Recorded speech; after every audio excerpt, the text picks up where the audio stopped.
L'air du matin embaumait le café frais et la trahison. Bien que Curtis Robertson ne remarquât que le premier, en fermant sa valise pour la nuit, son vol pour Denver partait dans 3 heures. Une autre conférence pharmaceutique qui l'éloignerait de la maison pendant 4 jours, à 38 ans, Curtis avait bâti une carrière respectable en tant que coordinateur de recherche pour des essais médicaux, un travail qui exigeait précision, patience et une capacité à lire entre les lignes des données. Ces mêmes compétences allaient bientôt lui sauver la vie. M. Robertson. Linda Lambert se tenait dans l'embrasure de la porte de son bureau à domicile, ses doigts tordant l'ourlet de son cardigan. La babysitter travaillait pour leur famille depuis 2 ans. Une présence fiable dans leur maison de banlieue du Connecticut, elle avait 53 ans, une ancienne infirmière dont les mains fermes et le comportement calme l'avaient rendue indispensable après la naissance de Tommy.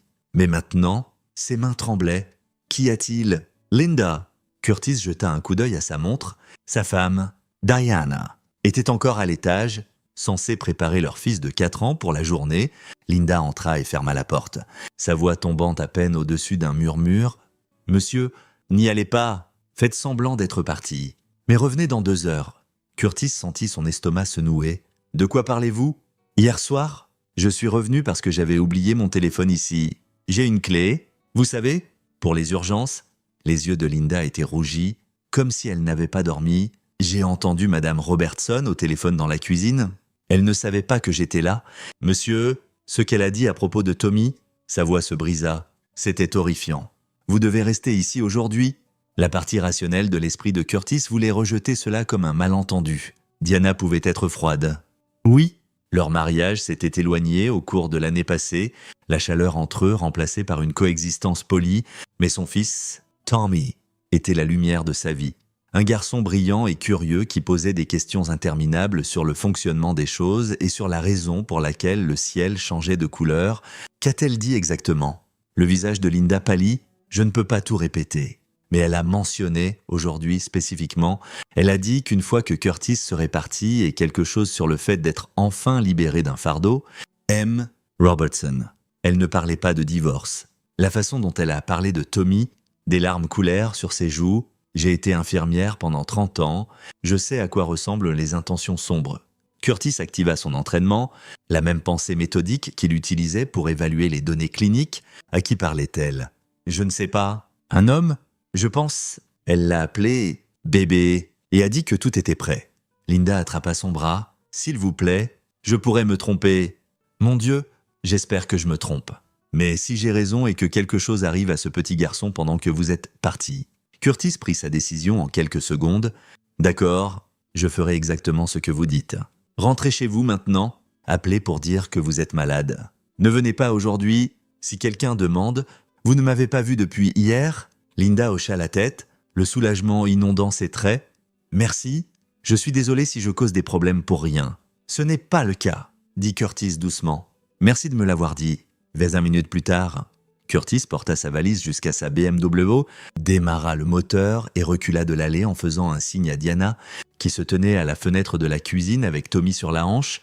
Il roula 3 pâtés de maison, tourna dans le parking d'une école primaire fermée pour une formation des enseignants et se gara derrière le bâtiment où sa voiture ne pouvait pas être vue de la rue. Ses mains tremblaient alors qu'il sortait son téléphone.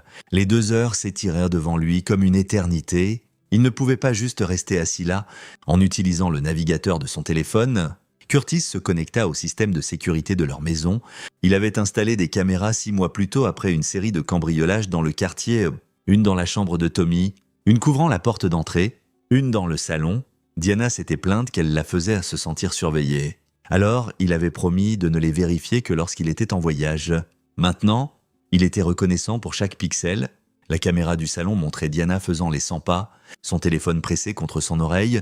Curtis ne pouvait pas entendre l'audio. Il avait sauté cette fonctionnalité pour économiser de l'argent. Mais son langage corporel en disait long. Elle était agitée, gesticulant vivement de sa main libre. Tommy était assis sur le canapé en train de regarder des dessins animés inconscient.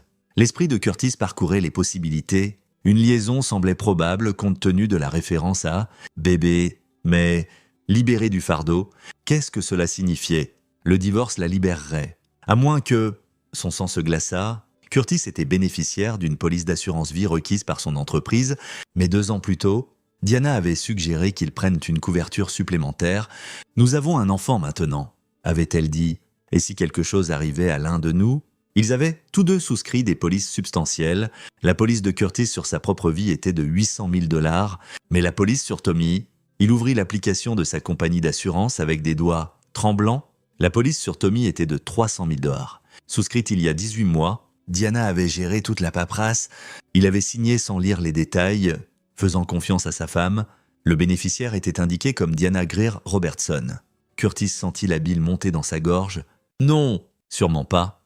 Les gens ne tuaient pas leurs propres enfants pour de l'argent d'assurance. C'était le territoire des monstres. Le genre de choses qu'on voit dans les documentaires sur les crimes réels et qui semblent impossibles quand on en entend parler, mais les mots de Linda résonnaient « Je sais à quoi ressemblent les intentions sombres ». Curtis avait 90 minutes avant de devoir rentrer. Il les utilisa bien. D'abord, il appela son frère Fernando, un avocat en défense pénale à Boston. Ils n'avaient jamais été proches. Fernando était plus âgé de 6 ans et avait toujours traité Curtis comme une arrière-pensée. Mais la famille était la famille. « Curtis, n'es-tu pas censé être dans l'avion? J'ai besoin de ton aide d'urgence. » Curtis expliqua tout en phrases précises et concises. Fernando écouta sans interruption, son esprit juridique traitant l'information. « As-tu des preuves au-delà de la parole de la babysitter? » « Pas encore. C'est pourquoi je rentre. Alors, voici ce que tu fais. Enregistre tout. Ton téléphone, des caméras cachées, tout ce que tu peux. Le Connecticut est un État à consentement unique pour les enregistrements, ce qui signifie que tu peux légalement enregistrer les conversations auxquelles tu participes. Ne la confronte pas directement pour l'instant. Si elle planifie ce que tu penses, elle se révélera. Et Curtis, la voix de Fernando s'adoucit, sort Tommy de là à la première occasion. Si tu te trompes, tu pourras t'excuser plus tard. Si tu as raison, je sais. Appelle-moi à la seconde où tu as des preuves. Je descendrai en voiture. Curtis passa l'heure restante à rechercher. Il découvrit que les meurtres conjugaux impliquant des enfants étaient plus courants qu'il ne l'avait réalisé, souvent impliquant de nouveaux partenaires romantiques qui voyèrent les enfants existants comme des obstacles. Le schéma était disturbingly familier, éloignement marital croissant, liaison secrète, motif financier et un accident soudainement opportun. Il repensa à l'année passée. Diana était devenue secrète avec son téléphone. Inclinant l'écran quand il entrait dans la pièce, elle avait rejoint une salle de sport et avait commencé à s'habiller différemment. Plus provocativement, elle semblait plus heureuse, mais pas plus heureuse avec lui, plus heureuse en général, comme si quelque chose dans sa vie avait changé pour le mieux. Il y avait eu d'autres signes aussi. Diana avait récemment suggéré que Tommy prenne des leçons de natation, malgré les protestations de Curtis que 4 ans était trop jeune. Elle avait insisté, et juste la semaine dernière, elle avait évoqué l'idée d'installer une piscine, même si leur jardin était à peine assez grand, et Curtis avait explicitement dit non. L'eau facilitait les morts accidentelles d'enfants. À précisément 2 heures de son départ, Curtis roula vers sa maison. Il se gara 2 rues plus loin, devant la maison d'un voisin où il savait que les propriétaires étaient absents pour la semaine. Il sortit des jumelles de son équipement de randonnée et un chargeur portable pour téléphone. Cela exigeait de la patience. Le soleil de l'après-midi tapait sur la BMW alors que Curtis observait sa maison à travers les jumelles. À 14h47, une Lexus argentée s'engagea dans son allée. Un homme en sortit, grand, athlétique, probablement fin de la trentaine avec des cheveux noirs coiffés et des lunettes de soleil coûteuses. Il portait un jean de marque et un polo qui mettait en valeur des bras sculptés par la salle de sport. Diana ouvrit la porte avant qu'il ne puisse frapper. Même de cette distance, Curtis pouvait voir comment elle s'illuminait, comment elle se jetait pratiquement dans les bras de l'homme. Ils s'embrassèrent longuement et profondément juste là, dans l'embrasure de la porte de la maison que Curtis payait. La mâchoire de Curtis se serra, mais il se força à rester calme, à observer. L'homme entra dans la maison, la main de Diana sur son bas du dos, possessive. Intimé, Curtis vérifia les caméras de sécurité sur son téléphone. L'homme, il avait besoin d'un nom. Curtis décida de l'appeler Hugo puisqu'il ressemblait à un Hugo prétentieux. Hugo était maintenant assis sur le canapé de Curtis, buvant dans la tasse à café de Curtis. Tommy n'était visible nulle part sur la caméra du salon. Curtis passa à la caméra de la chambre de Tommy. Son fils était là, jouant avec des blocs Lego sur le sol, construisant quelque chose d'élaboré, en sécurité pour l'instant. La caméra du salon montrait Diana et Hugo en conversation. Diana pointa vers les escaliers, vers la chambre de Tommy. Hugo hocha la tête, sortit son téléphone et sembla passer un appel. Diana s'appuya contre lui, sa main sur son torse. L'esprit de Curtis parcourait les scénarios comme un diagnostic différentiel. S'ils prévoyaient de blesser Tommy aujourd'hui, ils auraient besoin d'une opportunité et d'une histoire plausible. Curtis était censé être à Denver. Si quelque chose arrivait à Tommy pendant qu'il était parti, Diana serait la mère en deuil, l'argent de l'assurance passerait, elle et Hugo pourraient commencer leur nouvelle vie. Mais quel était le plan? Comment allait-il le faire? À 15h15, Curtis remarqua un mouvement près de la porte du jardin, un vent blanc avec « Evergreen Pools and Spa Maintenance ». Imprimé sur le côté, s'était garé dans la rue derrière sa maison. 2 hommes en sortirent, portant du matériel. Le sang de Curtis se glaça. La piscine... Diana avait demandé pour la piscine, mais ils n'en avaient pas. Ils n'avaient même jamais obtenu de devis, à moins que Curtis sauta de sa voiture et courut. Ne se souciant plus de la discrétion, il sprinta à travers la cour des Henderson, sauta leur clôture et arriva par son propre jardin. Les 2 hommes du van installaient ce qui ressemblait à une piscine hors sol temporaire au centre de sa pelouse. Le genre qu'on peut remplir avec un tuyau en quelques heures. L'un d'eux, un homme trapu avec une barbe, remarqua Curtis. « Et, mon pote, c'est une propriété privée. Vous n'êtes pas censé être ici. C'est ma propriété. Qu'est-ce que vous foutez ?» La confusion de l'homme semblait authentique. « Nous avons une commande pour une installation de piscine et une démonstration de sécurité. La dame de la maison a appelé notre entreprise ce matin. Elle a dit que c'était urgent pour l'anniversaire de son enfant demain. Montrez-moi la commande. » L'homme sortit une tablette, fit défiler quelques écrans. Diana Robertson, 447 Maple Drive. C'est cette adresse. Elle a payé en espèces d'avance, plus pour le service le jour même.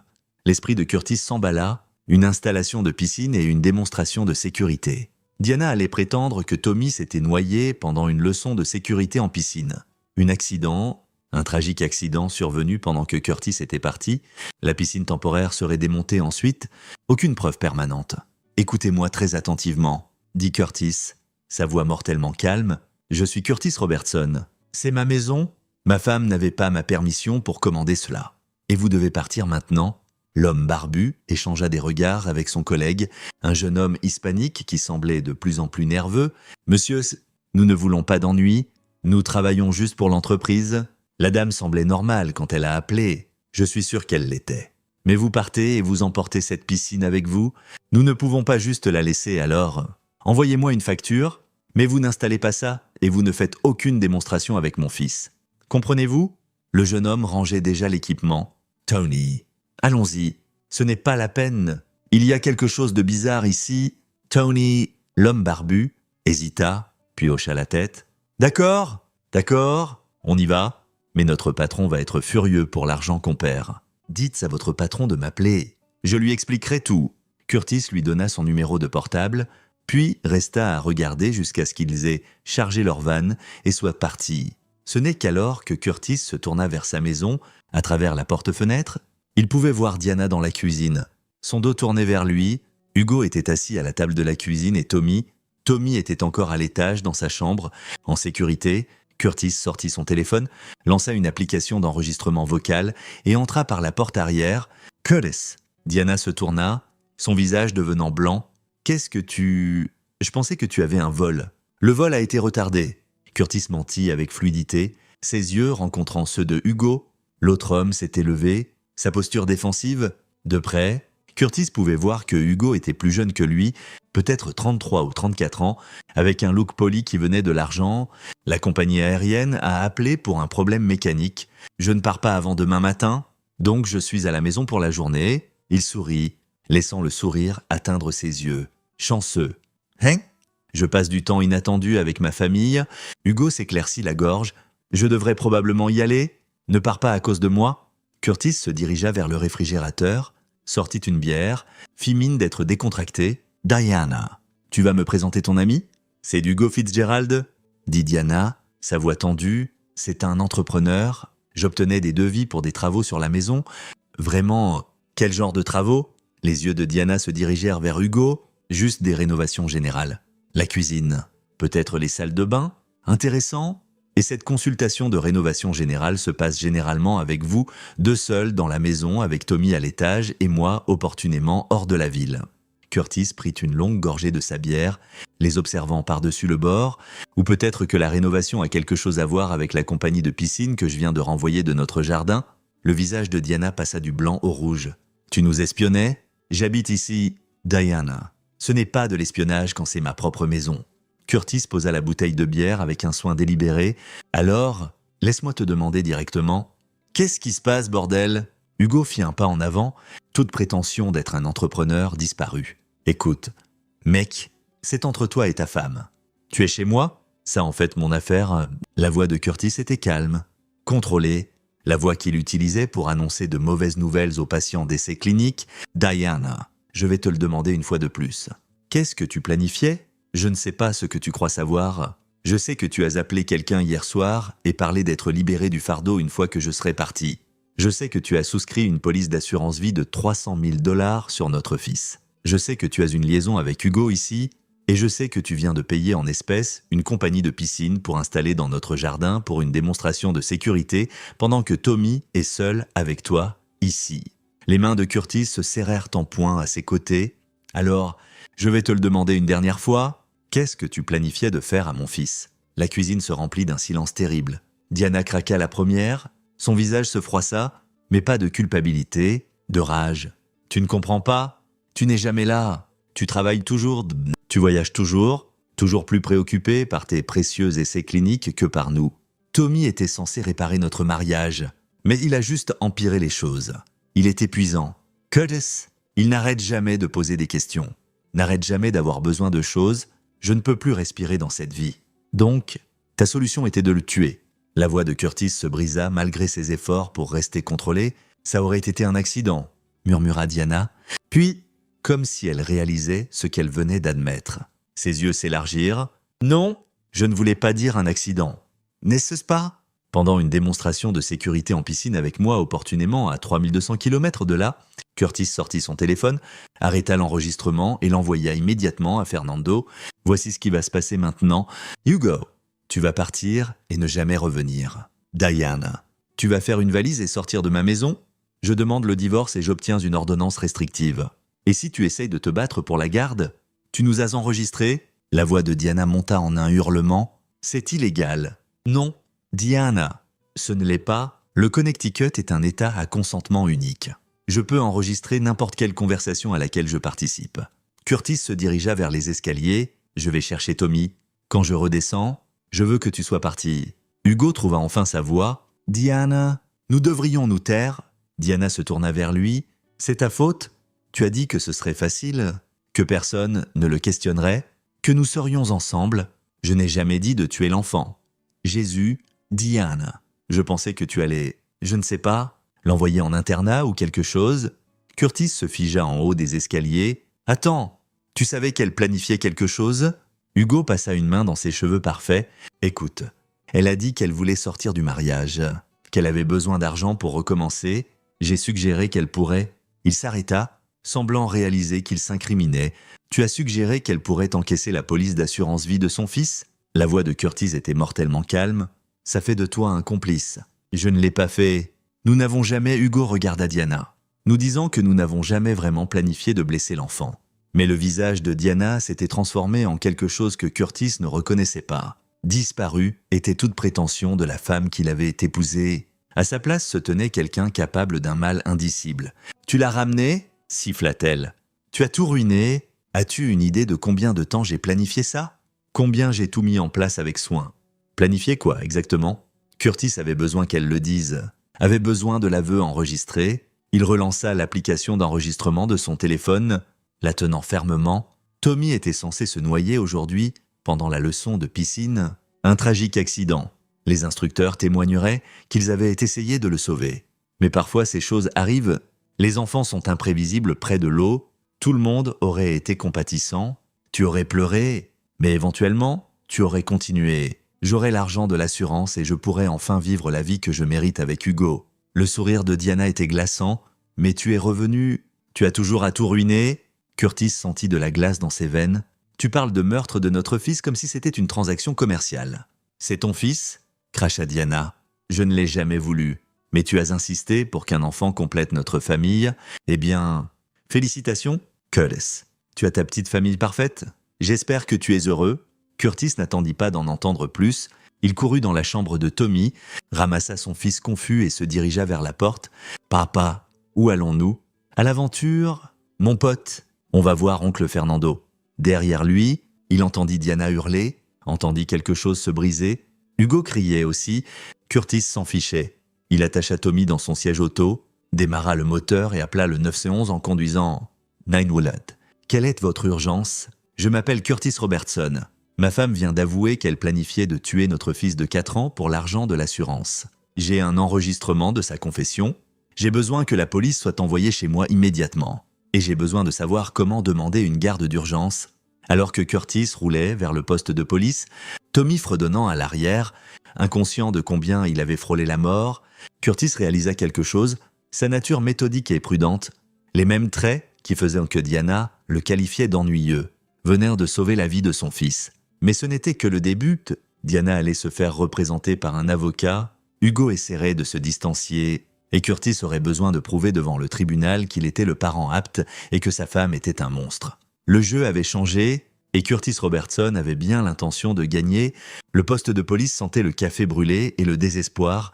Curtis était assis dans une salle d'interrogatoire, Tommy sur ses genoux, tandis que le détective Patrick Hobbs examinait les enregistrements pour la 3e fois. Hobbs était dans la 50aine, avec des cheveux gris et des yeux fatigués qui avaient vu trop du pire de l'humanité. M. Robertson. C'est une preuve substantielle. Hobbs mit l'enregistrement en pause au moment où Diana décrivait le plan de noyade. « Votre femme a essentiellement avoué une conspiration pour meurtre. C'est un crime de classe A dans le Connecticut. Pouvez-vous l'arrêter ? C'est déjà fait. Des unités ont été envoyées à votre résidence il y a 20 minutes. Madame Robertson et Fitzgerald ont tous deux été placés en garde à vue. » Hobbs se pencha en avant. « Maintenant, j'ai besoin que vous me racontiez tout depuis le début. Chaque détail. » Curtis le fit, commençant par l'avertissement de Linda ce matin-là. Hobbs prit des notes, posant occasionnellement des questions clarifiantes. Quand Curtis mentionna la police d'assurance, Hobbs passa un appel qui fit rejoindre un détective des crimes financiers dans les minutes suivantes. La détective Charlene Riley était plus jeune, avec des yeux perçants et une intensité concentrée qui faisait penser à Curtis qu'elle serait terrifiante dans une salle d'interrogatoire. 300 000 $ sur un enfant de 4 ans, c'est un drapeau rouge. La plupart des polices pour enfants culminent autour de 50 000 $ précisément pour empêcher ce genre de scénario. Je ne le savais pas. Curtis l'admit, j'ai signé la paperasse sans la lire attentivement. Diana gérait tous nos affaires d'assurance. Ne vous flagellez pas. C'est comme ça que ces prédateurs opèrent. Ils exploitent en la confiance. Riley consulta quelque chose sur son ordinateur portable. Je vais avoir besoin d'une autorisation écrite pour accéder au dossier financier de votre famille. Tout ce dont vous avez besoin. Tommy s'était endormi contre la poitrine de Curtis. Épuisé par le stress, il ne pouvait pas pleinement comprendre. Une conseillère pour les victimes avait apporté des livres de coloriage et des boîtes de jus.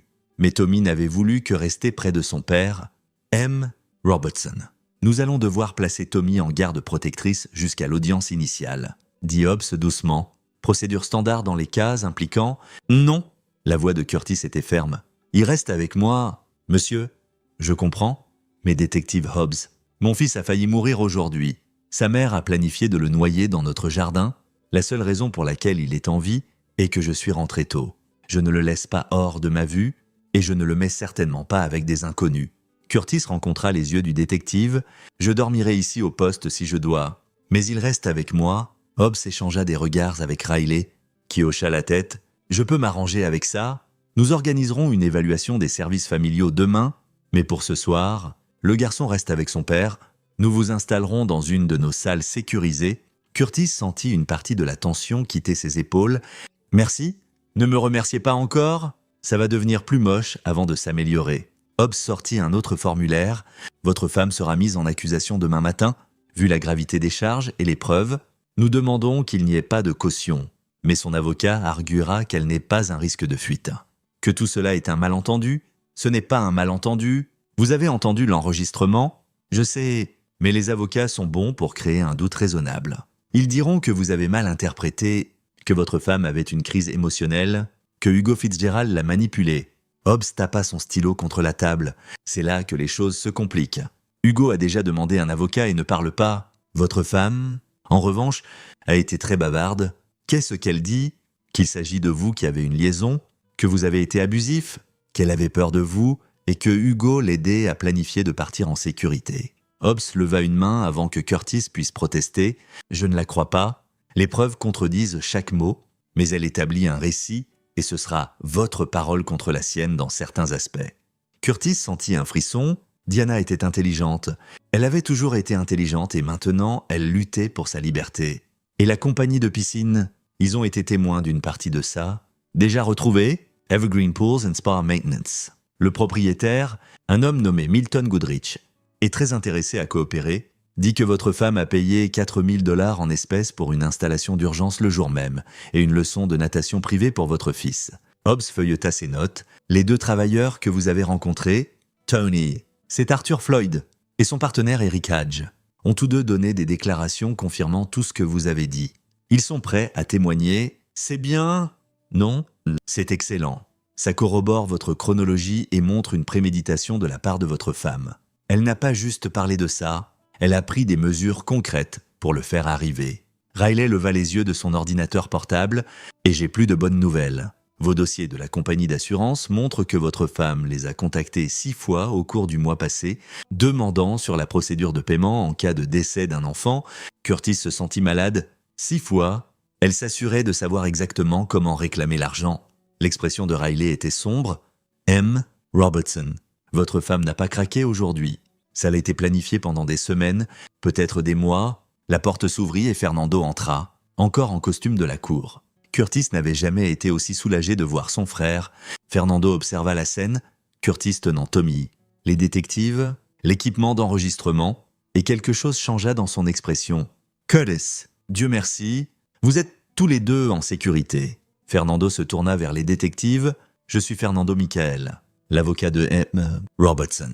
J'assume que mon frère est traité comme un témoin, pas un suspect. Correct ?» Hobbs confirma. Il a été coopératif et franc. Nous n'avons aucune raison de le soupçonner d'un quelconque méfait. Bien, alors j'ai besoin de parler à mon client en privé. Une fois seul, dans une autre pièce. Fernando s'assit en face de Curtis et l'étudia attentivement. Tu as tout fait correctement? Tu es resté calme? Tu as tout documenté? Tu as mis Tommy en sécurité? Mais maintenant commence la partie difficile. Qu'est-ce que tu veux dire? Diana va arguer que tu es un parent inapte. Elle dira que tu voyages trop, que tu étais négligent, que Tommy serait mieux en famille d'accueil qu'avec toi. La voix de Fernando était factuelle. Elle va en faire une bataille pour la garde même depuis la prison. Mais elle a essayé de le tuer, ce qui est pourquoi tu vas gagner, mais ce ne sera pas facile ni rapide. Fernando sortit sa tablette, commença à taper des notes. D'abord, nous demandons une garde unique d'urgence vu les circonstances. Ça devrait être accordé immédiatement. Ensuite, nous demandons le divorce pour motif d'abandon et de cruauté. Nous documentons tout, la liaison, le schéma de fraude d'assurance, la tentative de meurtre. Nous construisons un dossier si étanche qu'aucun juge ne pourrait prendre son parti. Combien de temps ça prendra? Des mois au minimum. Peut-être plus si l'avocat de Diana est bon. Fernando regarda Tommy, encore endormi contre la poitrine de Curtis. Mais tu as le temps et tu as la vérité de ton côté. Ça compte plus que tu ne le penses. Je veux qu'elle paie. Fernando, pas juste légalement, je veux que le monde sache quel genre de monstre elle est. Attention, la voix de Fernando baissa. La pensée de vengeance peut brouiller le jugement. Ta priorité est Tommy. Le protéger, lui donner de la stabilité, tout le reste est secondaire. Curtis savait que son frère avait raison. Mais la fureur brûlant dans sa poitrine ne s'éteindrait pas si facilement. Diana avait planifié de tuer leur fils. Elle avait embrassé Curtis au revoir ce matin-là, sachant qu'elle avait l'intention de tuer Tommy pendant que Curtis était parti. Quel genre de personne pouvait faire ça? Un coup à la porte interrompit ses pensées. La détective Riley entra avec une jeune femme que Curtis reconnut comme In Maldonado, une psychologue pour enfants qu'il avait vu parler à une conférence une fois. M. Robertson. Voici la docteure Maldonado. Elle va faire une brève évaluation de Tommy quand il se réveillera, juste pour évaluer son état émotionnel et s'assurer qu'il traite tout correctement. Le ton de Riley était doux, c'est la procédure standard et ça aidera votre affaire de garde. Bien sûr, tout ce dont Tommy a besoin. Tommy remoua, se frottant les yeux. Papa, j'ai faim. Je parie que oui. Mon pote, et si on te prenait un dîner? Curtis regarda les détectives. Suis-je libre de partir pour l'instant? Mais restez local et gardez votre téléphone allumé. Nous aurons besoin de vous pour des dépositions formelles. Hobbs tendit une carte à Curtis et M. Robertson. Soyez prudents. Diana Robertson est en liberté sous caution.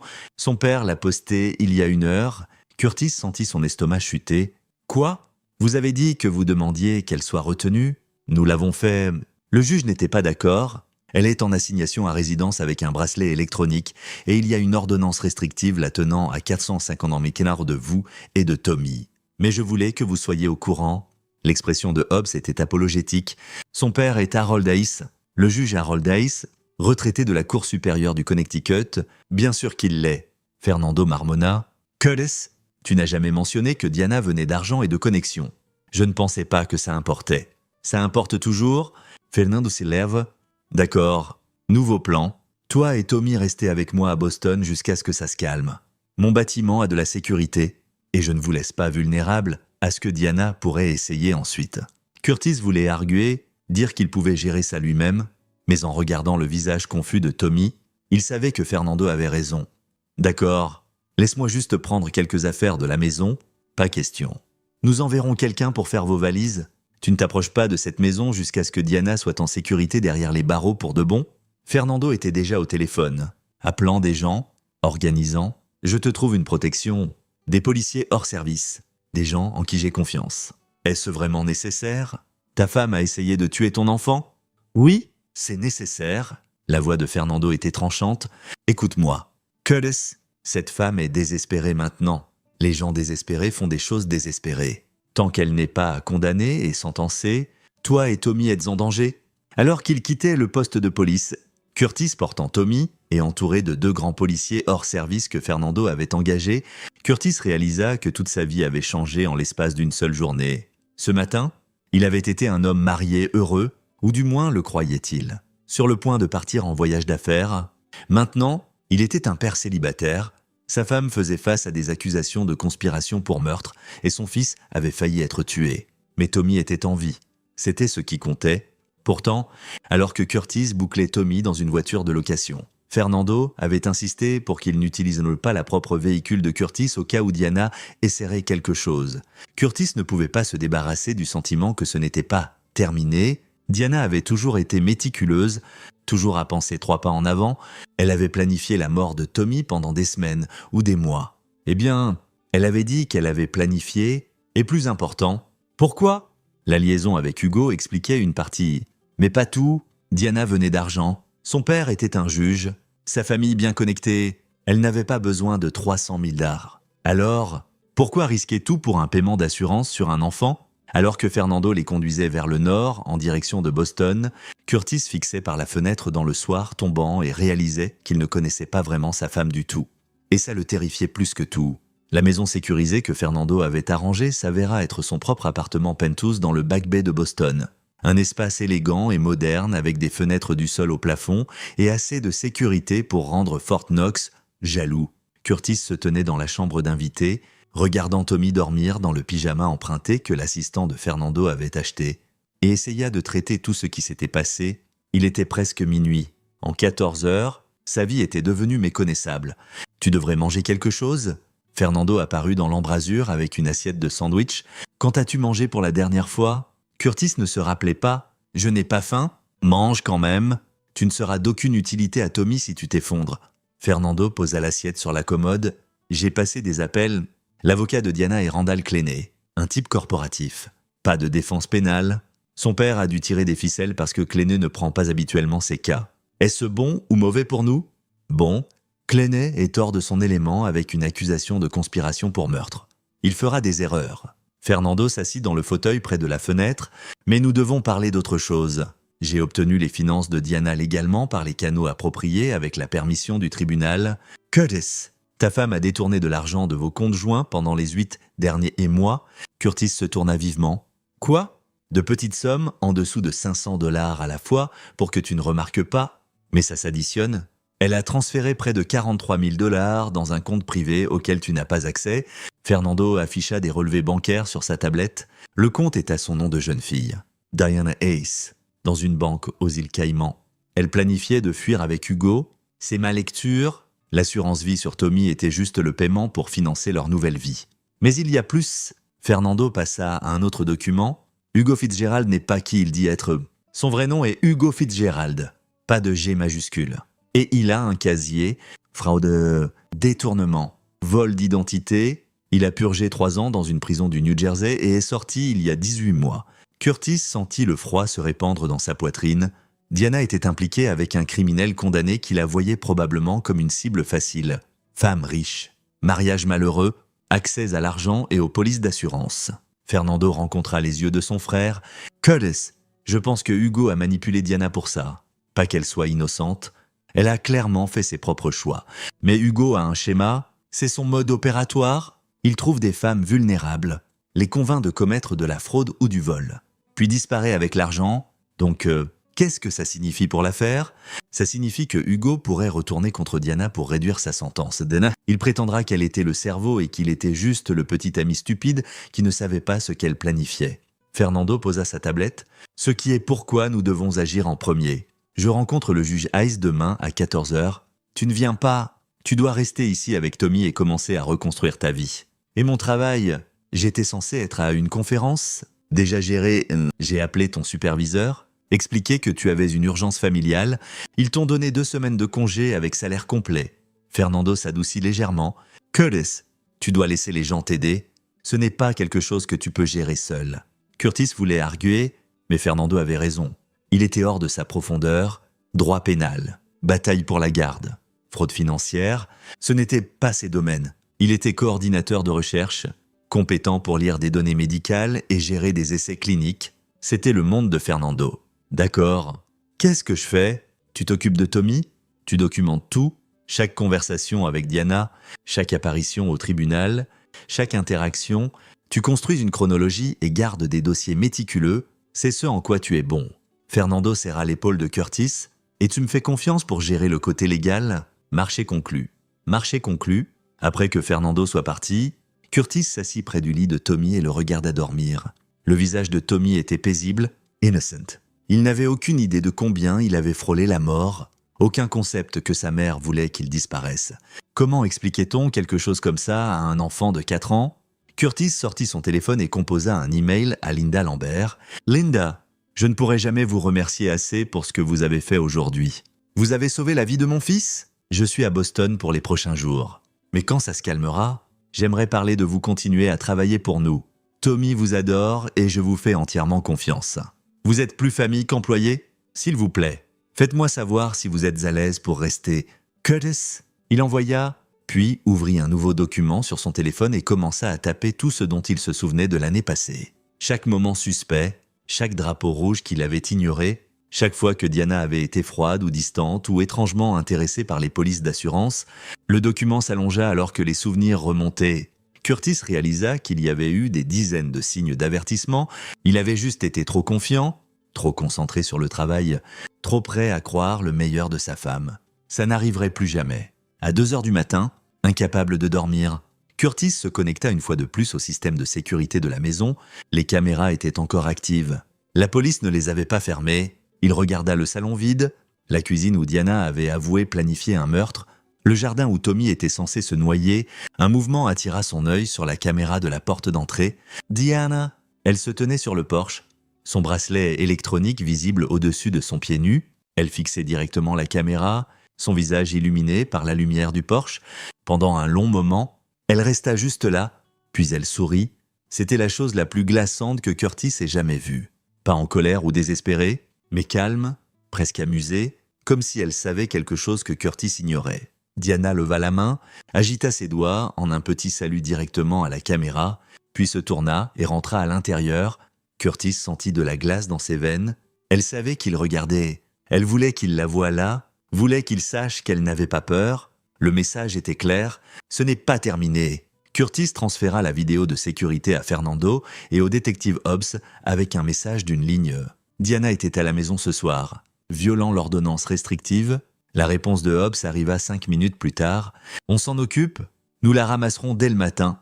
Mais Curtis ne pouvait pas se débarrasser de l'image de ce sourire, de ce salut décontracté. Diana n'agissait pas comme quelqu'un qui avait été pris la main dans le sac, elle agissait comme quelqu'un qui avait encore des cartes à jouer, ce qui signifiait que Curtis devait découvrir quelles étaient ces cartes avant que Diana puisse les utiliser. Il ouvrit une nouvelle fenêtre de recherche sur son téléphone et tapa « Hugo Fitzgerald, affaire de fraude New Jersey ». Si Curtis allait protéger son fils, il devait tout savoir sur l'homme qui avait aidé Diana à planifier un meurtre. Et il devait le découvrir avant que Hugo ne fasse son coup. La nuit s'étendait devant lui, sans sommeil et pleine de possibilités dangereuses, mais Curtis Robertson n'avait jamais reculé devant un défi auparavant, il n'allait pas commencer maintenant. Le matin arriva trop tôt, filtré à travers l'horizon de Boston et dans la chambre d'invité de Fernando.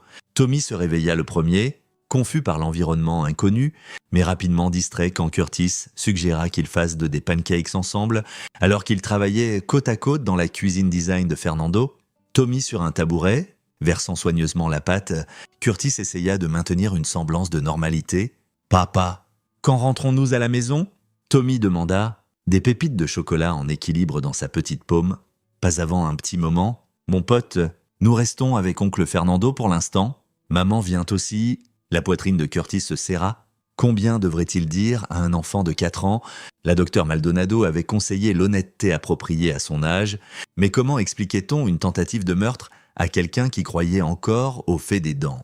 Non, Tommy. Maman a fait quelque chose de mal et elle doit rester chez elle pour l'instant.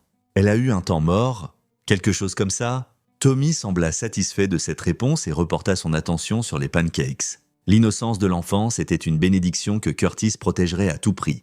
Fernando émergea de son bureau à domicile à 9 heures. Déjà vêtu d'un de ses costumes impeccables, « Curtis, nous avons un problème. » Curtis guida Tommy vers le salon avec des dessins animés et du jus, puis suivit Fernando dans le bureau. « Quel genre de problème? L'avocat de Diana a déposé une pétition d'urgence pour la garde ce matin.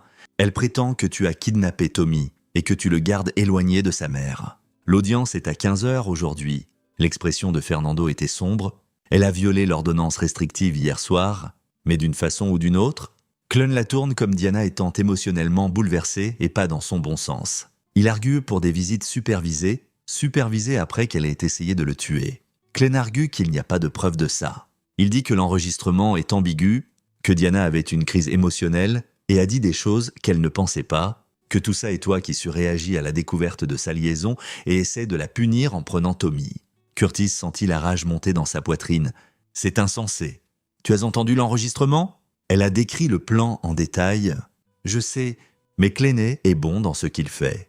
Même s'il est hors de son élément, il crée assez de doutes raisonnables pour brouiller les eaux. » Fernando afficha un document sur son ordinateur. « Cependant, nous avons un levier. La détective Riley a fini son enquête financière.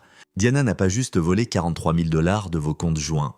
Elle a aussi maxé 3 cartes de crédit à ton nom que tu ne connaissais pas. Dette frauduleuse totale, 7,5 $. Curtis se sentit comme s'il avait été frappé. Comment je n'ai pas su? Elle faisait envoyer les relevés à une boîte postale. Elle planifiait ça depuis plus d'1 an. Curtis, ce n'était pas impulsif. C'était calculé. Fernando imprima des relevés financiers. La bonne nouvelle est que ça nous donne des munitions. Nous pouvons démontrer un schéma de tromperie, de vol et de comportement criminel prémédité. Et Hugo, a-t-il parlé? Pas encore, mais son défenseur public a contacté ce matin. Hugo est prêt à témoigner contre Diana en échange d'une sentence réduite. Fernando rencontra les yeux de Curtis. Il prétend que Diana l'a manipulé, qu'elle était le cerveau, qu'il a essayé de la dissuader du plan, mais qu'elle n'écoutait pas. C'est probablement un mensonge. Mais ça n'importe pas si c'est vrai. Ça importe si un jury y croit. Et un charismatique escroc comme Hugo, il pourrait vendre cette histoire. Fernando ferma son ordinateur portable, ce qui est pourquoi nous devons agir en premier. Je rencontre le juge Haïs à 14 heures avant l'audience de garde. Je vais lui montrer tout. Les enregistrements, la fraude financière, l'historique criminel de Hugo, les déclarations de la compagnie de piscine. Si Haïs a une once de décence, il convaincra Diana de plaider coupable et épargnera à tout le monde un procès. Et s'il ne le fait pas, alors on part en guerre. Les heures jusqu'à l'audience de garde passèrent dans un flou de préparation. L'assistante de Fernando, une femme tranchante nommée Audrey Snell, arriva avec des vêtements pour Curtis et Tommy. Apparemment, Fernando avait anticipé qu'ils en auraient besoin d'une garde-robe. La docteure Maldonado passa pour évaluer Tommy à nouveau, passant 1 heure à jouer au bloc avec lui tout en posant des questions prudentes. « Il est remarquablement résilient », dit-elle à Curtis ensuite. « Aucun signe de traumatisme d'hier. Il semble comprendre que quelque chose de mauvais a failli arriver, mais que son papa l'a gardé en sécurité. Ce sentiment de sécurité avec toi est critique. Nous devrons lui dire éventuellement ce que Diana a planifié. Pas avant des années, quand il sera plus âgé, peut-être adolescent. et seulement s'il demande « Pour l'instant, l'honnêteté appropriée à l'âge suffit ». La docteure Maldonado tendit une carte à Curtis. « Je recommande la garde complète pour toi dans mon rapport au tribunal. » Diana Robertson ne devrait pas avoir d'accès non supervisé à Tommy. Peut-être jamais. À 14 heures, Fernando partit pour sa réunion avec le juge Hayes. Curtis resta derrière avec Tommy et Audrey, essayant de ne pas obséder sur ce qui se disait. Il avait rencontré le père de Diana seulement une poignée de fois. L'homme était formel, distant. Plus intéressé par son héritage judiciaire que par sa famille, Curtis s'était toujours demandé si la froideur de Diana venait de l'indisponibilité émotionnelle de son père. Fernando revint à 14h45. Son expression illisible. Curtis attendit que Tommy soit absorbé par un jeu vidéo avant de demander « Comment ça s'est passé ?» Le juge Hayes ne m'a pas cru au début, a dit que j'essayais de détruire la réputation de sa fille pour t'aider dans le divorce. Fernando se versa un scotch malgré l'heure matinale, donc je lui ai joué l'enregistrement. Tout. Diana avouant planifier le meurtre de Tommy, les détails sur la piscine, l'argent de l'assurance. Et il a quitté la pièce pour 10 minutes. Quand il est revenu, ses yeux étaient rouges. Il a dit « Si ce que vous me montrez est vrai, Diana n'est pas la fille que j'ai élevée. » Fernando prit une longue gorgée. Je lui ai dit que tout est documenté, vérifié et corroboré par de multiples témoins. Je lui ai dit que Diana a 2 choix. Plaider coupable pour conspiration et obtenir une sentence réduite, ou aller au procès et être enterré sous les preuves. Qu'a-t-il dit? Il va lui parler ce soir? Il ne fait pas de promesses. Mais je pense que nous l'avons convaincu. Fernando vérifia sa montre. Nous devons y aller. L'audience de garde commence dans 15 minutes. La salle d'audience était plus petite que ce à quoi Curtis s'attendait, plus comme une salle de conférence que les espaces dramatiques qu'il avait vus à la télé. La juge Emma Nichols présidait, une femme stricte dans la soixantaine qui semblait avoir entendu toutes les histoires larmoyantes et excuses imaginables. Diana était assise à la table de la défense avec Randall Klein, portant une robe conservatrice et un maquillage minimal, ressemblant à chaque centimètre à la mère en deuil incomprise. Curtis voulait vomir. L'audience avança rapidement. Klein argua que Curtis avait surréagi en découvrant la liaison de sa femme et utilisait maintenant leur fils comme une arme. Madame Robertson a fait une erreur, votre honneur. Elle a eu une liaison et elle a dit des choses regrettables dans un moment émotionnel.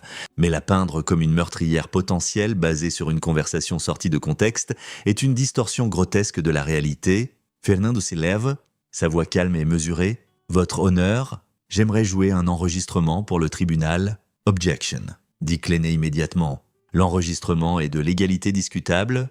Le Connecticut est un État à consentement unique.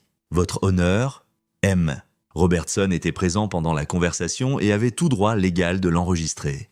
Fernando regarda Klein avec un mépris à peine dissimulé, à moins que l'avocat opposé ne argue que les citoyens ne peuvent pas enregistrer des conversations dans leur propre maison. La juge Nichols réfléchit. « Je l'autorise. Jouer l'enregistrement. » La voix de Diana remplit la salle d'audience. Tommy était censé se noyer aujourd'hui pendant la leçon de piscine. Un tragique accident. Curtis observa Diana alors que ses propres mots la condamnaient. Elle resta parfaitement immobile, ses mains pliées sur la table, son visage vide, seuls ses yeux bougeaient, se posant une fois sur Curtis avec une telle haine pure qu'il la sentit comme un coup physique. Quand l'enregistrement se termina, la juge Nichols retira ses lunettes et les nettoya lentement. « M. Klein, j'assume que vous avez une explication pour ça. Votre honneur. » Ma cliente était sous une extrême contrainte émotionnelle. Elle venait d'être confrontée à sa liaison et a dit des choses qu'elle ne pensait pas dans un moment de panique. Il n'y a jamais eu de danger réel pour l'enfant. Elle a payé une compagnie de piscine 4 000 $ en espèces pour une installation le jour même.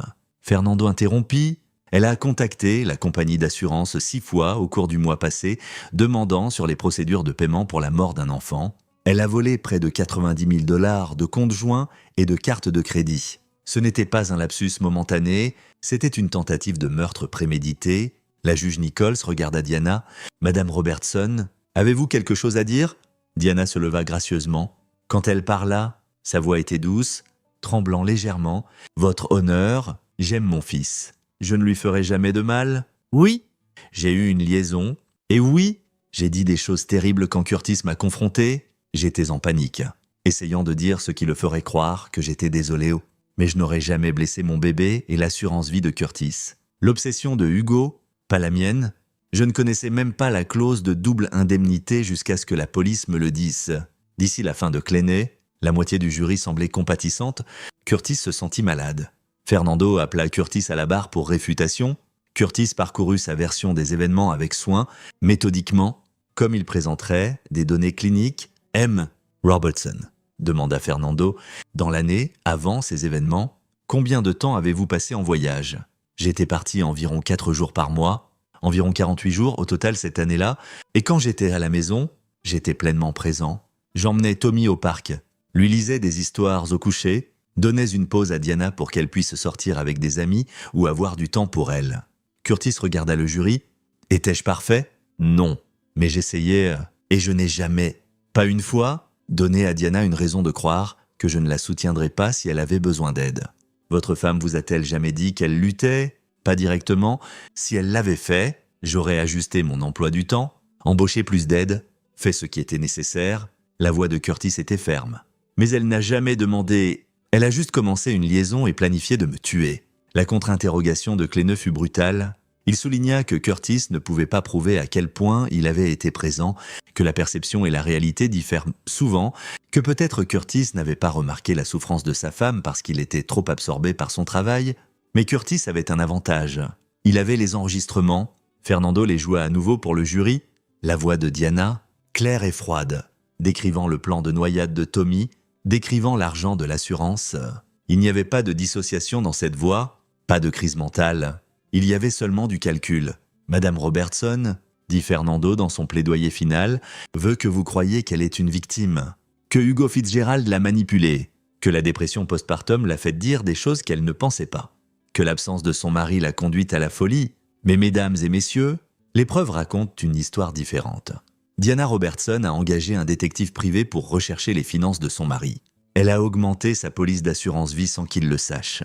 Elle a volé 90 000 $ de compte joint. Elle a payé une compagnie de piscine en espèces pour installer ce qui était censé être une scène de meurtre. Ce ne sont pas les actions d'une femme ayant une crise mentale. Ce sont les actions d'une femme commettant un meurtre prémédité. Le jury délibéra pendant 6 heures. Quand ils revinrent, la porte-parole se leva et lut le verdict. Chef 1. Tentative de meurtre sur Curtis Robertson. Coupable. Chef 2. Conspiration pour meurtre.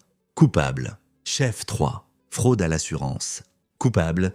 Chef 4. Vol d'identité. Coupable. Diana ne montra aucune émotion alors que les verdicts étaient lus.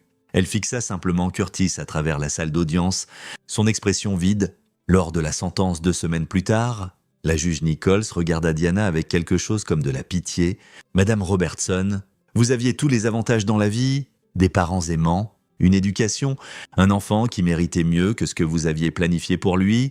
Au lieu de chérir ce que vous aviez, vous avez choisi le meurtre. Au lieu de demander de l'aide, vous avez choisi la trahison.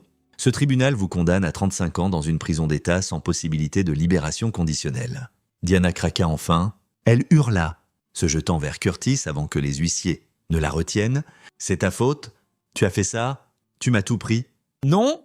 dit Curtis doucement, bien qu'elle ne puisse pas l'entendre par-dessus ses propres hurlements. « Tu t'es fait ça à toi-même. » Alors qu'ils emmenaient Diana, encore hurlant des accusations et des menaces, Curtis sentit quelque chose en lui se poser.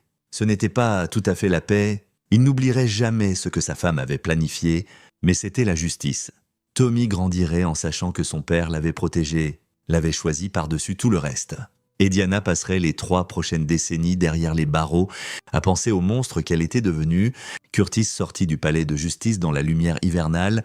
Fernando à ses côtés. « C'est terminé », dit Fernando. « Ouais », acquiesça Curtis. « C'est enfin terminé ?» Mais il avait tort. 6 mois plus tard, Curtis lisait à Tommy au coucher quand son téléphone sonna. Le nom de Fernando clignota sur l'écran. « Curtis, nous avons un problème. » Curtis sortit dans le couloir, gardant sa voix basse. Quel genre de problème? Diana fait appel de sa condamnation. Son nouvel avocat, Pasclene, quelqu'un d'autre, a trouvé une technicité, quelque chose sur le mandat de perquisition original pour ses relevés téléphoniques. Fernando semblait fatigué. Ils arguent que sans les relevés téléphoniques, la plupart des autres preuves sont des fruits de l'arbre empoisonné. Peuvent-ils vraiment renverser la condamnation? C'est improbable. Mais ils peuvent traîner ça, forcer un nouveau procès, nous faire repasser partout. Fernando pause. Il y a autre chose. Diana a écrit des lettres de prison à Tommy. Curtis sentit de la glace dans sa poitrine. Quoi? La prison les a bloqués jusqu'à présent. Partie de l'ordonnance restrictive. Mais son avocat argue que nier à une mère le contact avec son enfant est une punition cruelle et inhabituelle. Il pétitionne le tribunal pour des privilèges de l'être supervisé. Absolument pas. Elle a essayé de le tuer, je sais, et je le combattrai, mais Curtis, tu dois te préparer à la possibilité que ce ne soit pas aussi terminé que nous le pensions. La voix de Fernando était douce. Diana a du temps maintenant, tout le temps du monde pour planifier des appels, trouver de nouveaux avocats, trouver des façons de perturber ta vie. Après avoir raccroché, Curtis resta dans le couloir pendant un long moment. Il pensa à Diana dans sa cellule de prison, encore à manipuler, encore à comploter. Il pensa à Hugo, qui avait obtenu seulement 10 ans grâce à sa coopération et serait dehors en 7 avec bonne conduite. Il pensa aux décennies à venir, toujours à regarder par-dessus son épaule, toujours à attendre le prochain défi légal, puis il retourna dans la chambre de Tommy et finit de lire l'histoire parce que c'était ce qui comptait. Pas les machinations de Diana, ou le système judiciaire imparfait, ou la peur qu'elle ne soit jamais vraiment partie de leur vie. Ce qui comptait était le sourire somnolent de Tommy, ses petits bras autour du cou de Curtis, son murmure « Je t'aime ». Papa, mon nom. Ce qui comptait était que Curtis avait gagné là où ça comptait. Tommy était en sécurité. Heureux et aimé, le garçon avait des cauchemars parfois, se réveillait en pleurant pour des raisons qu'il ne pouvait expliquer, mais Curtis était toujours là, prêt à le réconforter et à le protéger. Diana avait pris son mariage, sa confiance, son illusion que le monde était fondamentalement sûr, mais elle n'avait pas pris son fils, et elle ne le ferait jamais. 3 mois plus tard, l'appel de Diana fut rejeté, la condamnation tint. 2 ans plus tard, Hugo fut libéré de prison et viola immédiatement sa libération conditionnelle. Il fut pris en train de mener une autre escroquerie et renvoyé pour sa sentence complète. 5 ans plus tard, Tommy commença la 3e année. Il avait des amis, jouait au football et adorait la science. Il savait que sa mère était partie et qu'elle avait fait de mauvaises choses. Mais les détails attendraient jusqu'à ce qu'il soit plus âgé. 10 ans plus tard, Curtis s'était remarié avec une femme gentille nommée Linda Lambert, la même Linda qu'il avait avertie toutes ces années plus tôt. Elle était restée avec la famille, d'abord comme babysitter, puis comme quelque chose de plus. Ils étaient tombés amoureux lentement, prudemment, tous deux endommagés par la trahison de Diana de façon différente. Tommy, maintenant 14 ans, se tint comme témoin principal à leur petit mariage. Il avait grandi en un jeune homme réfléchi et brillant, intéressé par la psychologie criminelle, peut-être pas surprenant vu son histoire. Il voulait comprendre comment les gens devenaient des monstres. Comment quelqu'un comme sa mère pouvait planifier de tuer sa propre famille? Curtis connaissait la réponse. Certains gens étaient toujours des monstres. Ils le cachaient juste mieux que d'autres.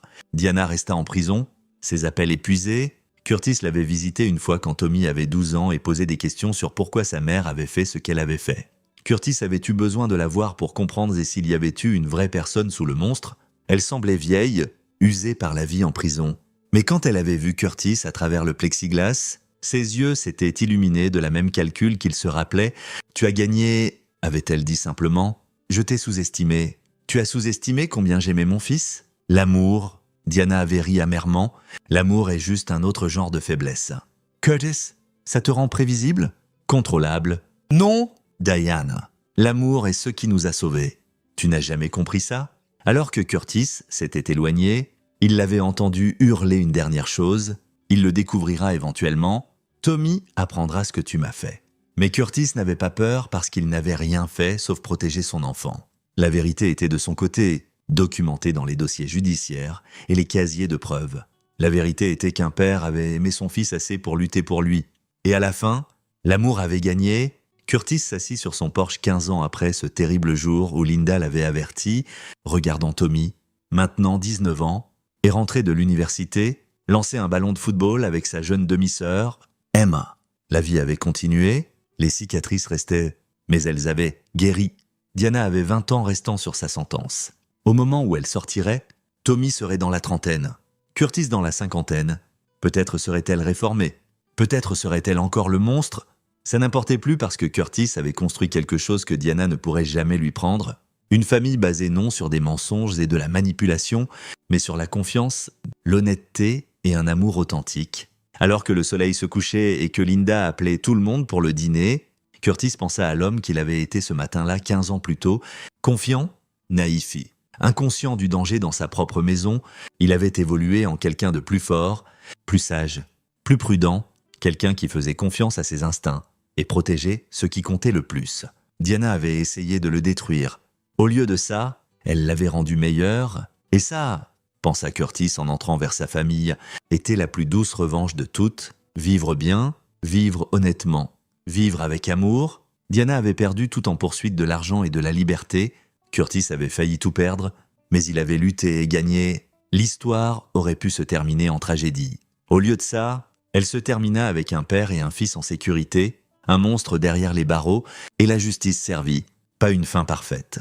Tommy porterait toujours la connaissance de ce que sa mère avait planifié, mais une bonne fin, une vraie fin, et parfois, ça suffisait. Curtis ferma la porte sur le passé et s'assit pour dîner avec sa famille. Reconnaissant pour chaque moment, chaque jour, chaque seconde chance que la vie lui avait donnée, il avait affronté le pire qu'un humain puisse faire et avait survécu. Plus que survécu, il avait triomphé et ça faisait toute la différence. C'est ici que notre histoire se termine. Partagez vos pensées dans la section des commentaires. Merci pour votre temps précieux. Si vous avez aimé cette histoire, assurez-vous de vous abonner à cette chaîne. Ça m'aiderait beaucoup. Cliquez sur la vidéo que vous voyez à l'écran et je vous verrai